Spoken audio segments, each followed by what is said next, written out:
او زو ته مثلو راوباسم. حکم د مندوب په اعراب او په بنا کې دا مطلب نه دی چې عین حکم د منادا ما مندوب ته ورکړو. وجه المناسبت د ما قبل سره دا ده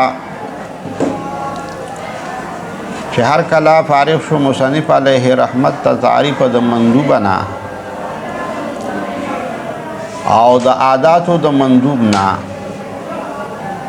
نو شروع یې وکړله په حکم د مندوب کې. یو بحث دلته کې په حکمه کې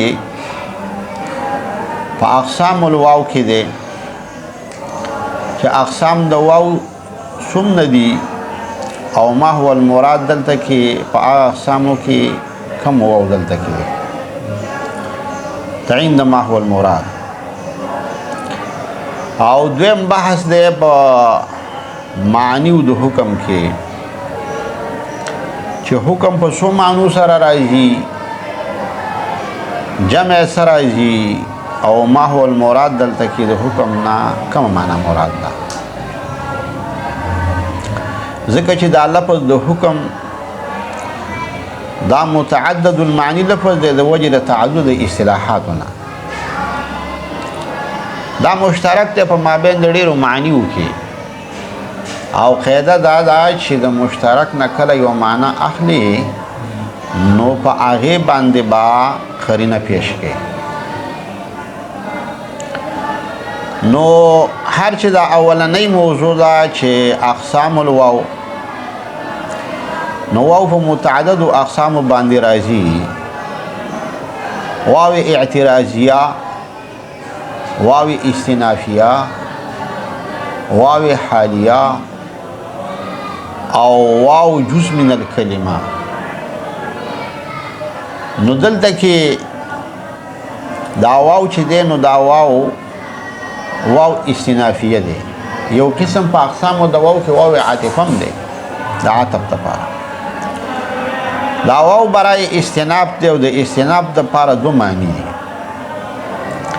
یو استناف په معنی د مستقل کلام باندې دی او دویم استناف په معنا د وقوع د جملې باندې دی په جواب د سوال د سائل مقدره کې. نو دلته کې استناف په دې دویمه معنا سره دی چې دا جمله واقع شوې ده په جواب د سوال د سائل مقدره کې چې تا تعریف د مندوب وکړو نو ما هو حکمه، د مندوب حکم څه شی دی من حيث الاعراب والبناء. نو معتین علیه رحمت جواب وکړو چې وحکمه فی الاعراب والبناء حکم المنادا.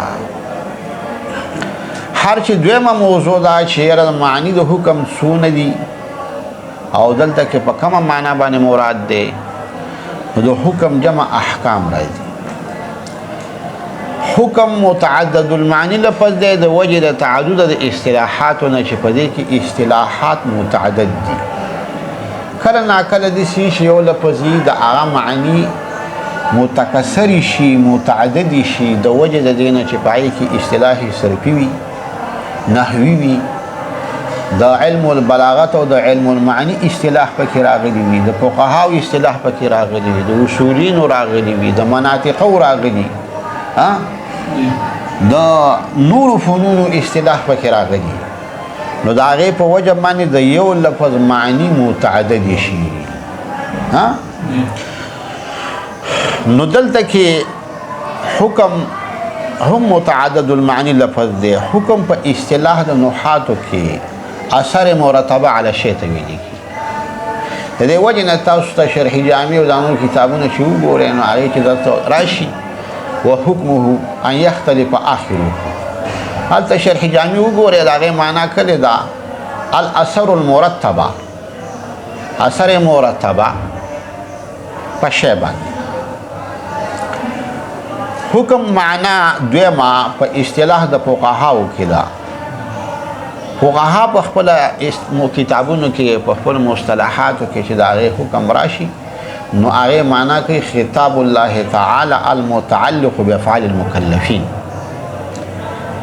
دا د الله تعالی خطاب دی، د الله تعالی امر دی چې تعلق ساتي د مکلف سره. مکلف څه ته وایي؟ العاقل البالغ، چې عاقل بالغ وي. د حکم بله معنا ده په اصطلاح د علم الاصول کې، چې علم الاصول والا د حکم اطلاق کله په مسبب باندې کوي، کله په معلول باندې کوي. او صفت د فعل د مکلف ته هم ویل کېږي چې دا فعل د مکلف چې دی دا واجب دی، دا مسنون دی، دا مستحب دی.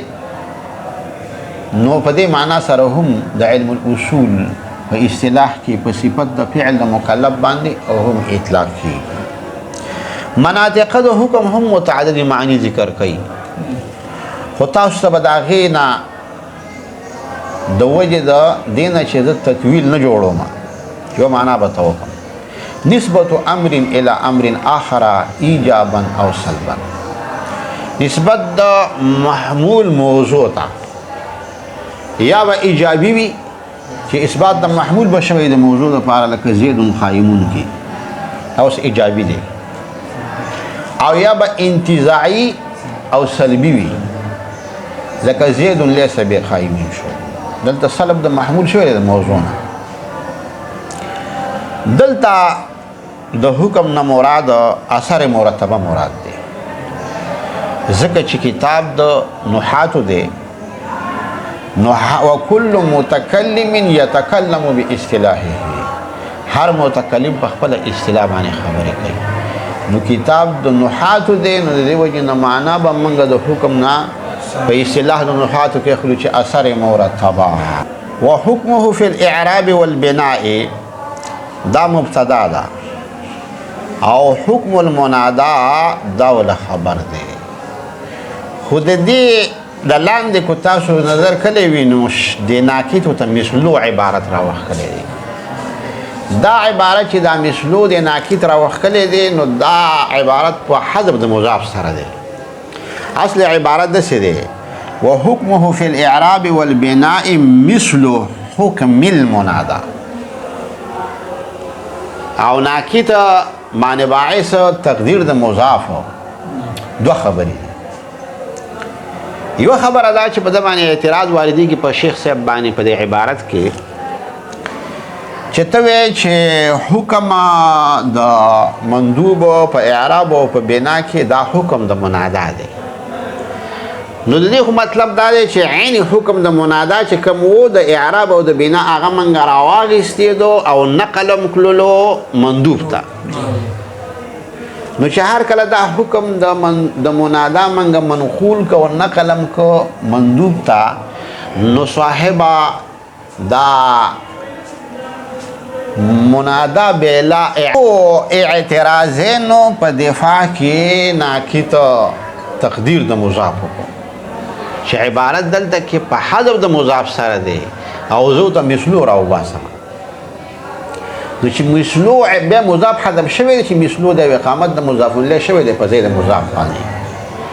نو اصل عبارت داسې چې وحکمه فی الاعراب والبناء مثل حکم المنادا.